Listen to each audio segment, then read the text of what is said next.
You're listening to the Teach Better Talk podcast featuring expert educators eager to share progressive tactics to reach more students. Teach Better Talk is created by teachers and fueled by passion. Let's get started.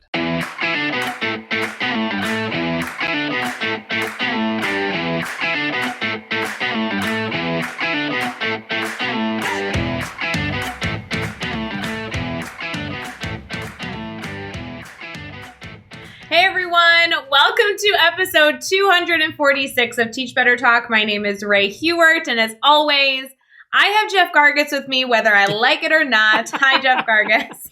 I was just thinking to myself, I'm like, boy, I took a few days off, and right now Ray's going, boy, he should take a few more days off. No, that's not true. Jeff, you know that we have this back and forth. We joke like it's a brother-sister relationship. We have gone a few days not really talking. There's been a few texts, but I did have a moment, right or wrong, where I was getting into podcast recording and I was like, kind of miss that old guy that I used to hang out with all the time. It's been a minute. I miss you, buddy. So you threw me off there because you came back with something nice, because when you were saying that we joke back and forth, I had it all teed up. I was going to be like, wait a minute, we joke? This is a joke to you? I don't joke about any of it. Yeah, it's been a couple of days. I was excited to record tonight. I'm always excited to record, but yeah. You can admit to our listeners, you missed me. You missed me. I know you missed me. It's fine. The only time I ever missed you is when I threw the tomato. What are you talking about? And I missed you. No, that's not. That's a bad joke. Threw the tomato. And bad joke. Bad joke. Chris, this is where you put in wah, wah, wah.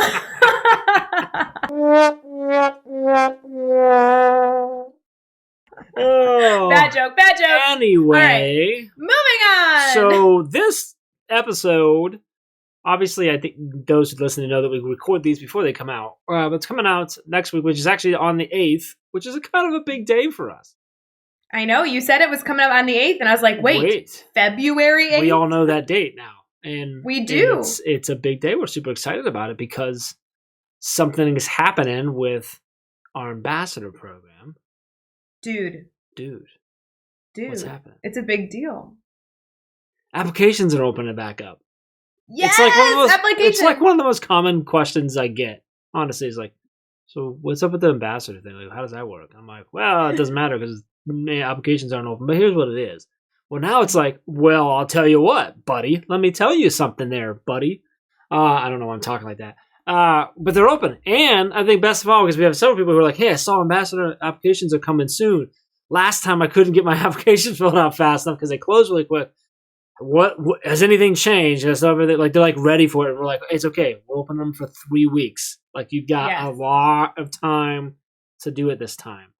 Last time we closed it really, really quickly because we did it based on number of apps. This time we're 3 weeks, and we'll deal with how many we have to go through at that point. So that's the details that I know. Ray, do you have other details? I hope. Well, I think it's funny because we had a few people that were like, hi, what time is it opening? That's right. What time? Set my alarm. I responded and I was like, it doesn't matter. It will be open from February 8th to February 27th. No ifs, ands, buts about it. You can get to it on a weekend. You can get to it on a weekday. Yeah. It is just open. Right. And then the response I got after was someone being like, right, but what time? Because I just want to know. Because you know what they're thinking. They're like, yeah, I don't believe you. It's the first 10. They're thinking that, and that's not what it is. But they're thinking. They're like, yeah, but how you haven't told us how many. So I got to make sure. No, it really isn't. Guys, you should know we're not going to be able to accept everybody. We do know that. We do want to be transparent about that. However, we are keeping it open. It won't close early. If it does, then you can blame Jeff. It definitely won't. It's opening February 8th and it is closing February 27th. So whenever you have a moment sipping coffee that you want to fill out that application, we are here to help you make that happen. We're so excited. You can head over to teachbetter.com/ambassadors and you can see not only who current ambassadors are, but what the requirements are to be able to apply, what the application looks like, and some of the perks of becoming a Teach Better ambassador. And then once those applications close, which by the way, they close on February 27th, then it takes us about a month to go through the whole process of looking through applications, really finding what we can do, and then those will be released. So just so you guys know, They opened today, and we're so stinking excited. They will open again later this year. We do hope to do this more often. But because we really feel, and I know we talked about this one time on a podcast episode, but we really, really feel that our ambassador program needs to be done a certain way that really gets us not only people that we love, but people that we can dedicate some serious time in supporting. And so while we don't take everyone, there's always opportunities to continue to apply. And so throw your name in the hat. I really hope you get it. And it's an incredible group. It's just an additional way to get involved. And we're so excited to be able to offer this to everybody. And look, if you don't get in this time, like Ray said, there's going to be other times. And like, they still haven't let me in yet. So like, that's true. And I thought I had an inside track, but apparently the people I know don't have any power or any strings. No. Anyway, so teachbetter.com/ambassadors. It's open right now. Like you can do it right now. Right now. You can do it while you're listening to this podcast. In fact, listening to the podcast while filling out the application has been proved to increase your chances of being selected. You know what? With how much goodness is in this podcast episode, it would probably put you in the right headspace to do it. I'm just saying. It really will. So let's talk about that. So Hedrick Nichols, she's just amazing. She's our friend. We're so excited to have Hedrick on. And so Hedrick she's down in Texas. She's a 7th grade teacher. She does all kinds of stuff. She's got her YouTube series of Small Bites, which is now also a podcast on the Teach Better Talk podcast network. She teaches people. She writes a million books, it seems like. And she just brings she just brings a smile to your face every time you talk to her. Like, you can't not. I love having conversations with her. Hedrick is the type of person that you can have in the same phone call or video chat. You can have a very deep, really meaningful learning experience type conversation, and just a goofball, should have, done over drinks with an old friend conversation all at the same time, which is something that I absolutely adore about her. So I'm super excited. Ray, I know you're a huge fan, so I'm just going to go right into it with this one. This is episode 246 with Hedrick Nichols. Hey guys, we'll get right back to this episode, but I do want to give a special shout out to applications opening for Teach Better Ambassadors. I know we've been talking about it a bunch. I am so stinking excited. February 8th, ambassador applications are opening up over at teachbetter.com/ambassadors. If you are a passionate member of the Teach Better family, if you listen to the podcast, pop into Mastery Chats, enjoy a live session here and there, then you are most likely qualified to apply to be a Teach Better ambassador. There are so many perks. You can read about everything that's included over at teachbetter.com/ambassadors. And on February 8th, you'll see a brand new button there to actually apply to be one yourself. Applications are open February 8th through February 27th. And from there, we will welcome a brand new set of ambassadors to our incredible family. If you love staying connected and doing incredible work to support and collaborate with others, this is the group for you. I'll meet you over at teachbetter.com/ambassadors. But for right now, let's get back to this episode. All right, we are chatting with Hedrick Nichols, and Hedrick, we're already laughing. It's already been inappropriate. It's already been hilarious, and I've already literally said the words, "I just needed you today." So like, this is already starting off well. I know we just hit record, so like no one listens getting all that, but they should know that it's already an awesome episode. We haven't even started yet, so I'm so excited to have you on. We got connected. We've been connected with you for a while. I don't remember how we originally got connected. I just know you and I did a after Mastery Chat live stream, and that was it. I'm like, this woman has to be involved in more things going forward, and the team has so wholeheartedly agreed with that. So super excited that we finally got you on the podcast now. So excited to dive into your story, learn more about you, share it with more people. But before we get too far into that, how are you feeling right now? You know what? It's been a long couple of weeks, but I must say, all things considered, I'm doing good. Thank you for asking.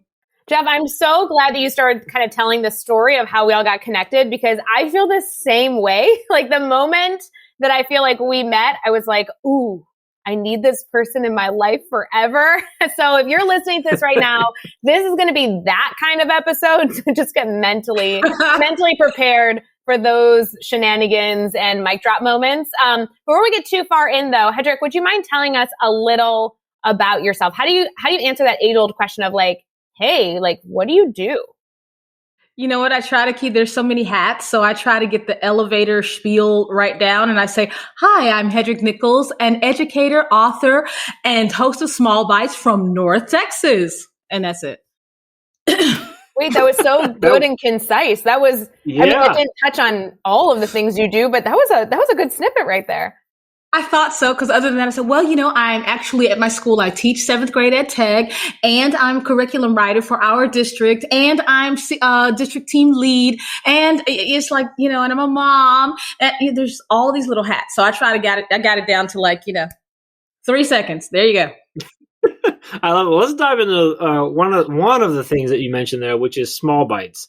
I really love if you could share sort of, well, first, obviously, the what is it? What is small bites? Where can you find it?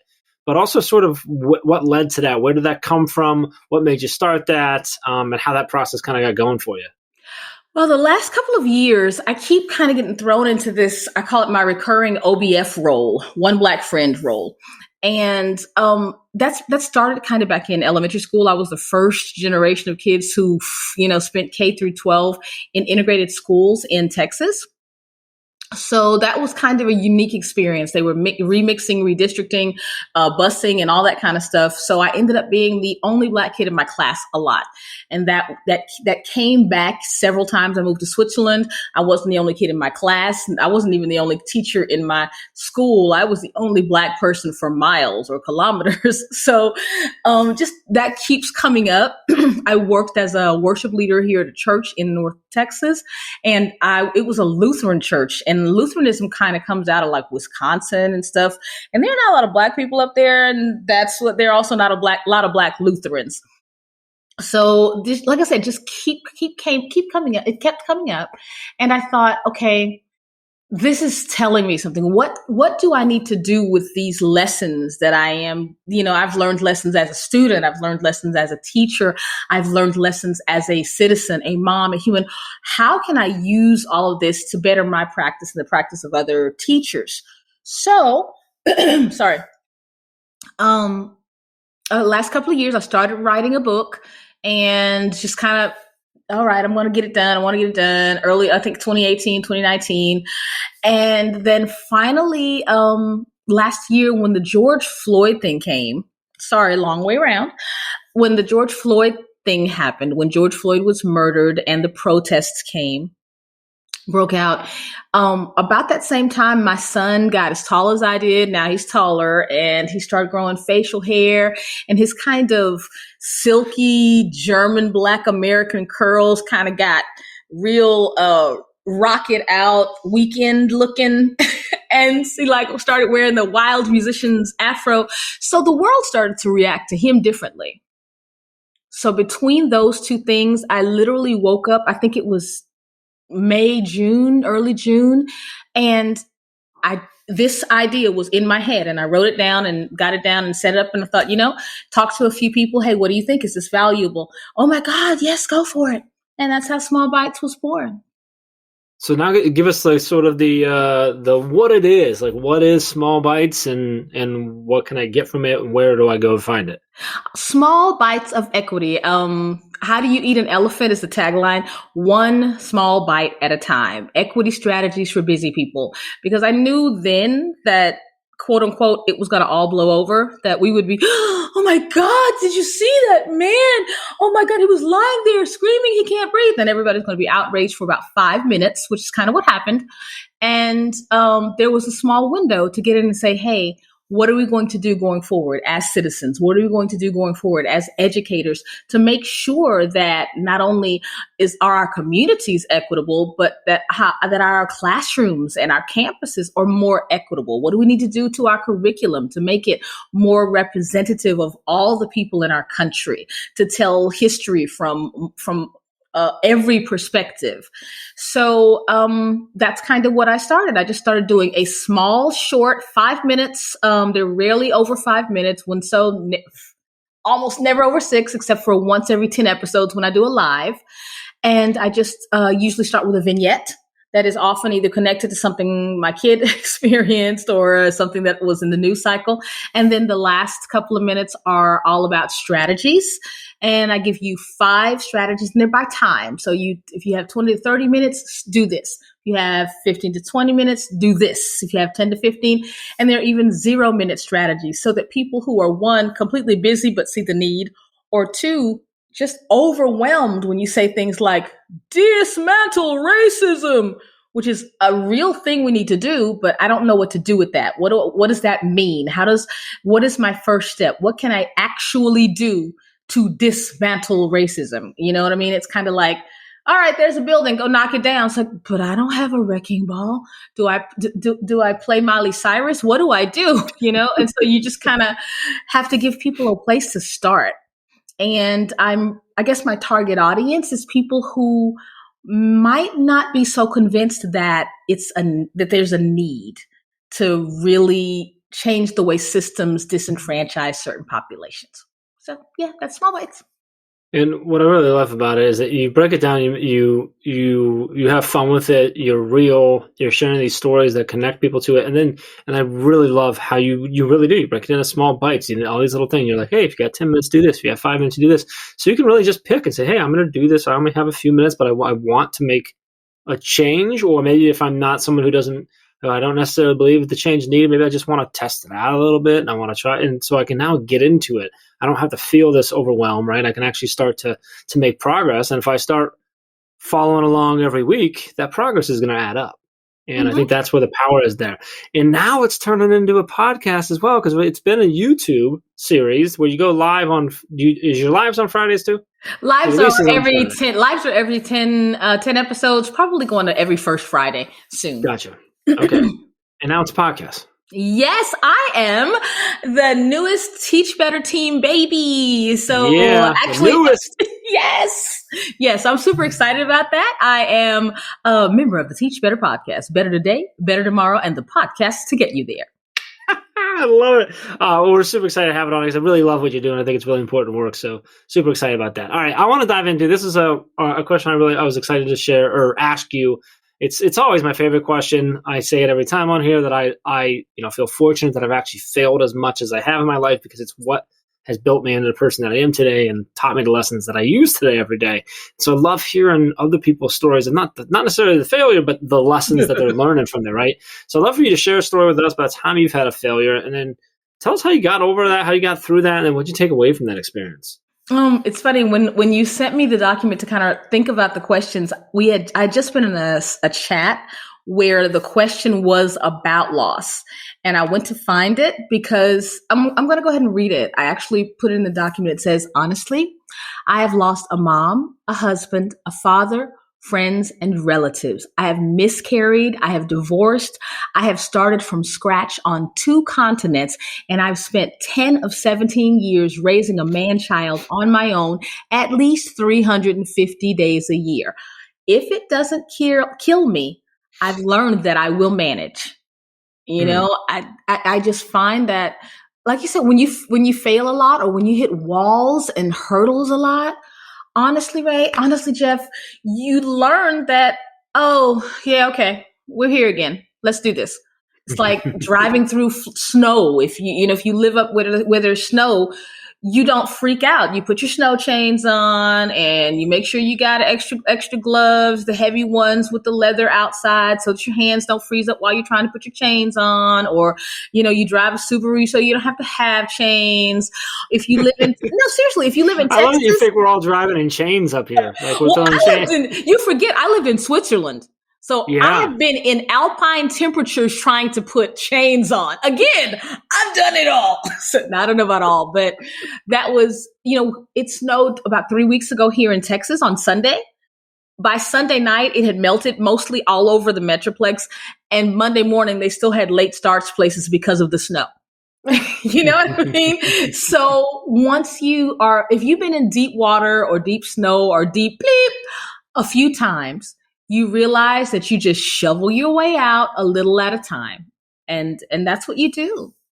Can I just tell you that if we don't get that clip of you just reading what your answer for this question, I need that played over and over as my mental state, like every night before I go to bed and every morning when I wake up. Like, Jeff, I know we're not going to go into it, but with what we've dealt with, just as people listening, but just what we've dealt with 2020, 2021, that to me has been the most inspirational thing on the planet because you go through, we have struggled, but I'll manage. Like, holy moly, that is That is what I needed today. Can I just tell you that? I think sometimes we struggle so we can be that, trust me, you'll be okay. It's going to suck. It's going to suck a minute. It's going to suck bad, but you're going to get through it.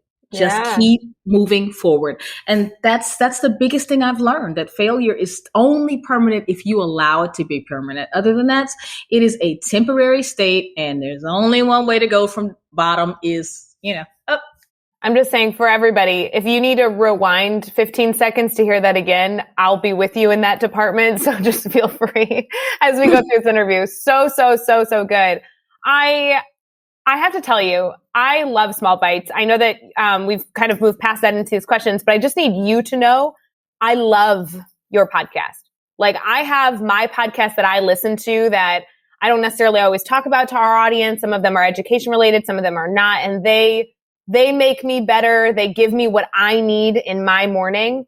I love your podcast. I need you to know that. It is like so what I need. And so I hope that everybody listening go subscribe, because it's incredible with so many tips and tricks. They're short, they're perfect little snippets, and you're hysterical. I'm such a fan. Honestly. Thank you. You know what? I love knowing that I'm hysterical. I've always thought I was funny.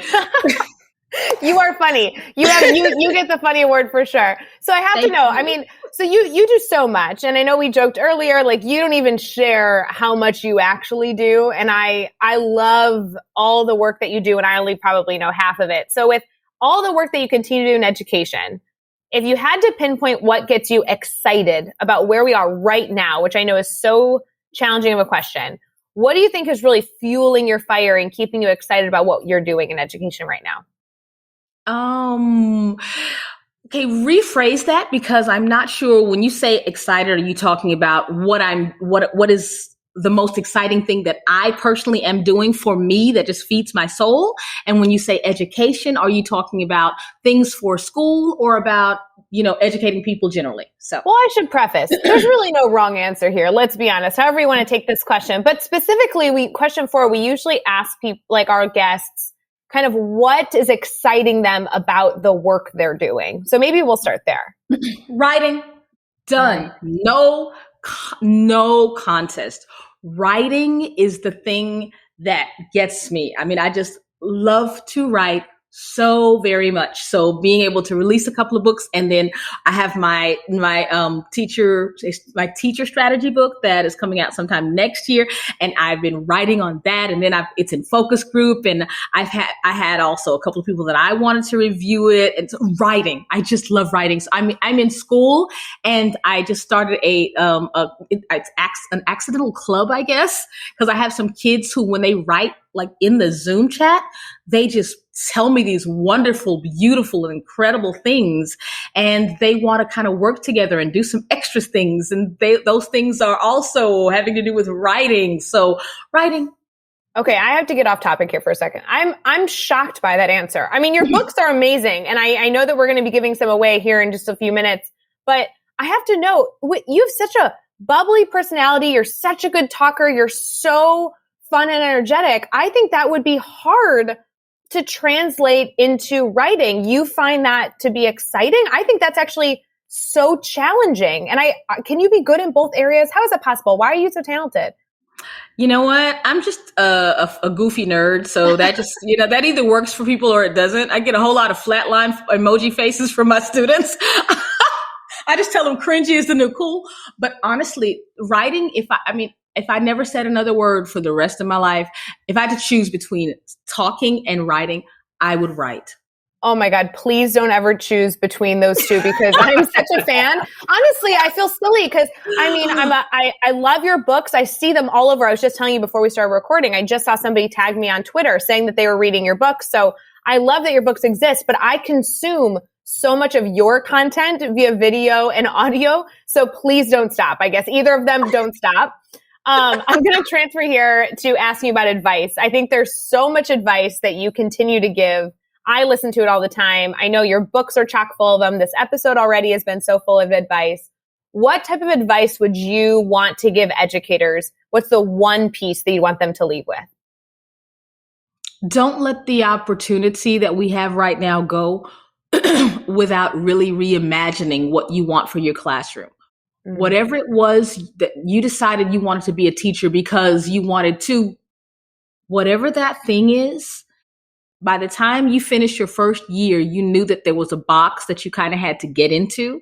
And that box is not working for so many students. We talk about learning gaps. I am probably going to get a little off task here, but we talk about learning gaps, and we've got to measure the learning gaps that COVID had caused. So we're definitely having STAR this year. That's amazingly wonderful, except that you don't have a plan to close the learning gap. So what is the point of measuring? It's like, oh, Ray, you're beautiful. I would love to do this wonderful dress for you. Come here, let me take your measurements. And now I have your measurements. I don't send them to one designer and you have no dress.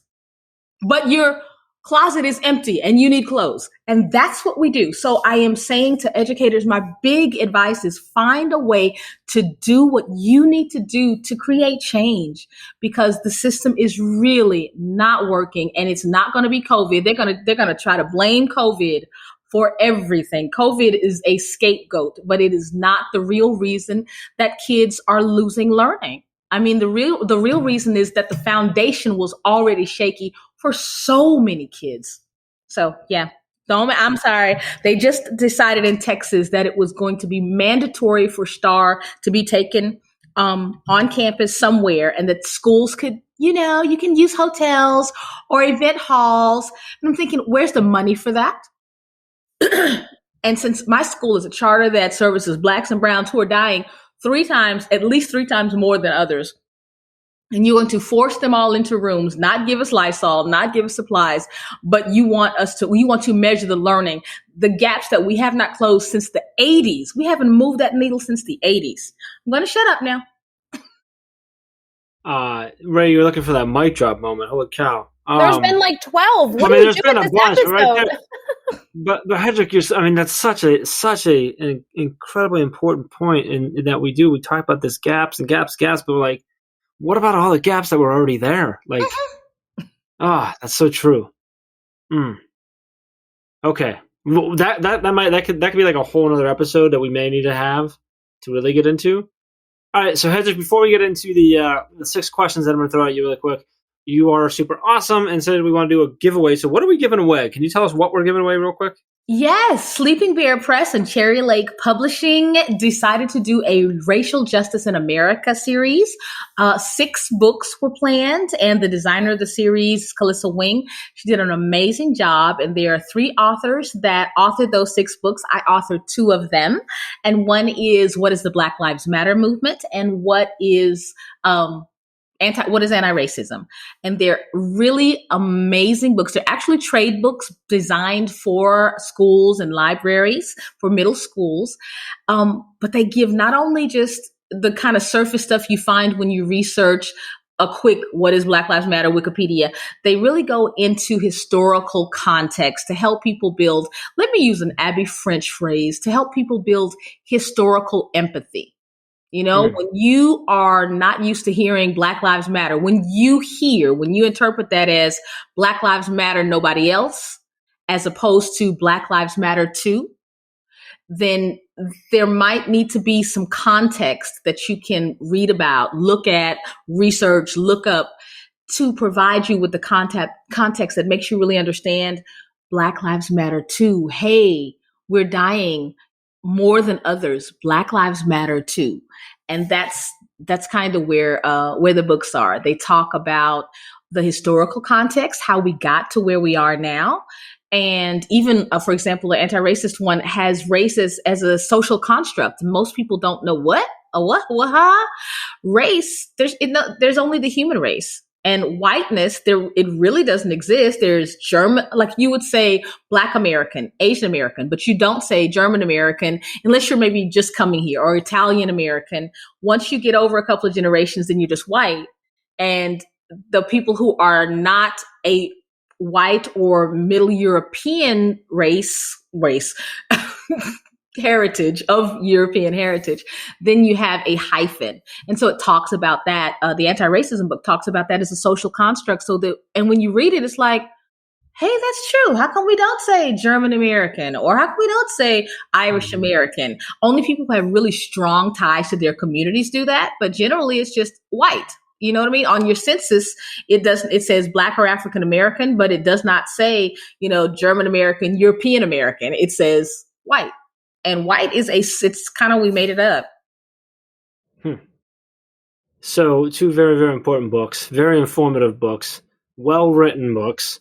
Like Ray mentioned earlier, Getting Talked About Everywhere books. So are we giving away 1 copy of each? Is that what we're doing? Yes, we are. All right. Hedrick, so what we normally do is have people either go out on Twitter or Instagram to answer a question or share something in order to be randomly selected. Where's your go-to, Twitter or Instagram? Twitter. All right, so we're going to do Twitter. So if you want to win a copy of the book, go to Twitter.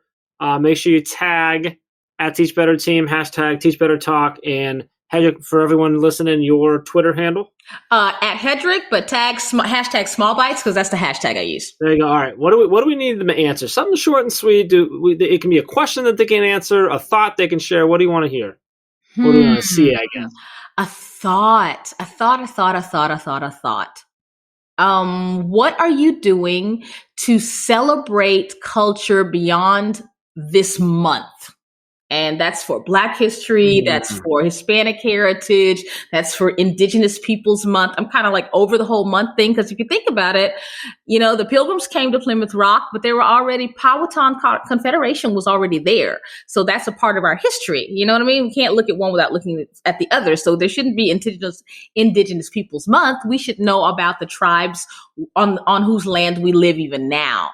So I would like to know, what are you doing to celebrate culture beyond months? I love it. And that is why I asked you. A lot of times we'll come up with an idea of what they could share out, but I had this idea that you were really going to have a great question for them. So there is your task. We'll see you on Twitter to try and win a copy of Hedrick's books there. All right, let's keep this going, Hedrick. We're going to do the next 6 questions. I'm going to throw them at you. Your goal is to answer each one in 15 seconds or less. Are you ready? Whew, let me crack my knuckles. Okay, y'all hear that? Did you hear that? I did it. Okay, let's go. All right. What is one EdTech tool you cannot live without? Google JAFE, Google for Educators, Google Suite, period, Google. What's a book you're reading right now? Absolutely nothing. I am so glad not to be reading anything. I wrote 3 books last year and reread them and read them and reread them. And I read books for friends who have just finished books and stuff like that. I am reading absolutely nothing and I'm glad about it. I love that answer. It's okay to not be reading something. I think that's a really great point. I love it. Number 3, who do we need to follow on Twitter or Instagram today? You can give us up to 3. Okay, up to 3. Oh my God, I wrote this down because I knew I would not know what I wanted to. Where is it? There we go. All right, so I think you should follow Teach for the Culture on Instagram, NDC Poetry on TikTok. Hello, TikTok is a great place to mine, and Anti-Racism Calendar also on IG. What's a good YouTube channel, website, or podcast for educators to check out? Oh wow, there are 2 that you have got to look at. PBS American Experience and Smithsonian Culture Series. You will find primary documents and primary artifacts that you can share with your students. Those are and I like them because they can go from the very neutral for people who work in districts that are having a hard time looking at all populations as being a part of American history. And then they have some very some deeper going into, hey, what do you think about Thanksgiving? Some challenging material that really makes you think and rethink about multi-perspectivity, which is just basically looking at history from all different perspectives. So yeah. Give us a daily, weekly, or monthly routine every teacher should get into. Oh, this is so important. Oh my gosh, especially if you are fairly new to the profession. Hopefully, if you are not new, you decided this already. You figured this one out. Decide on an acceptable number of hours to work and make your work fit that budget. Do not work as though you have as many hours. It's like money. You would never go into a store and just buy whatever you feel like buying without thinking of how much money you have in the bank. And if you are working 50 to 60 hours on a regular basis, that's too much. That's not sustainable, not for what we do. So decide how many hours you can really devote to your job, and then make sure that the other hours are spent on self-care, on family, on hobbies, on passion projects, etc. And lastly, what is the best piece of advice you've ever received? Decide on an acceptable number of hours to work and make work. Yeah. Nice. Okay, wait. I'm so glad that you said your same answer for 5 and 6, because I was still processing what you said for 5.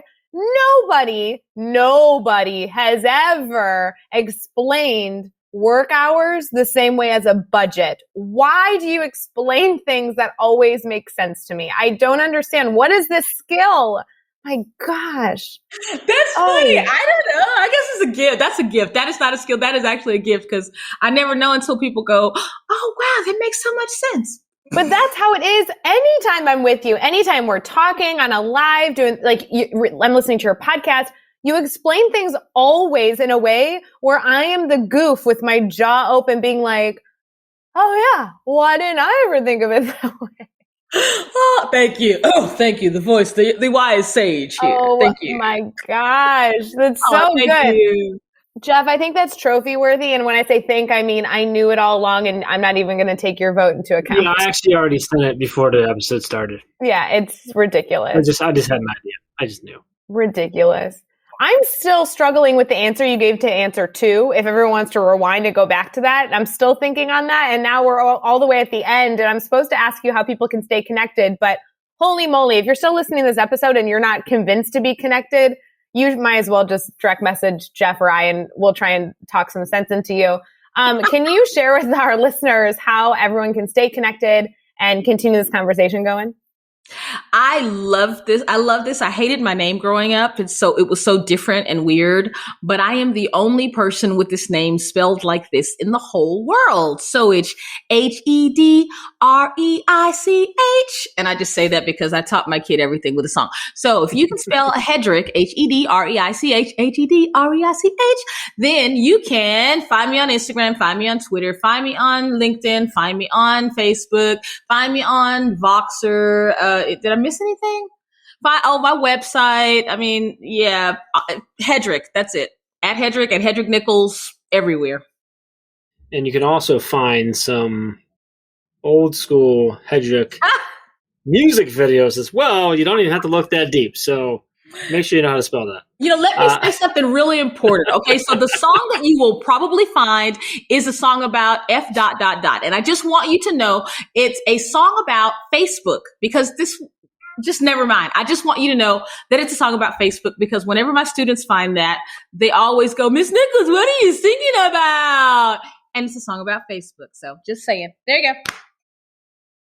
I didn't realize it was about Facebook. All right, gotcha. Well, that's awesome. So just go find it. Just connect with her. Listen to the music. It's great. You can find all the links and all the resources everything we talked about in this episode over at teachbetter.com, as well as the really important links. We are going to link it. If you learn how to spell her name, you can connect with her, but we're going to link them just in case, so you can keep connecting with her, you can keep the conversation going. So make sure you head over to teachbetter.com for all of that. Hit subscribe so you don't miss any upcoming episodes. And if you can give us a rating and review, we really, really appreciate that as well. And let's keep taking this one step further. Think of just 3 of your colleagues who need to hear these amazing stories and connect with these amazing educators, and just share this podcast with them. Hedrick, this was awesome. I mean, there was no doubt it was going to be awesome. I always love just talking with you and hanging out with you and just going wherever the conversation goes with you. So I really appreciate you coming on and letting us record it this time. So I appreciate that a whole lot. Thanks for taking some time out of your day. Really appreciate it. It's been awesome. Jeff, Ray, same thing. The feeling is mutual. Y'all are tribe. I appreciate you guys so much. And until next time, let's get out there and let's teach better.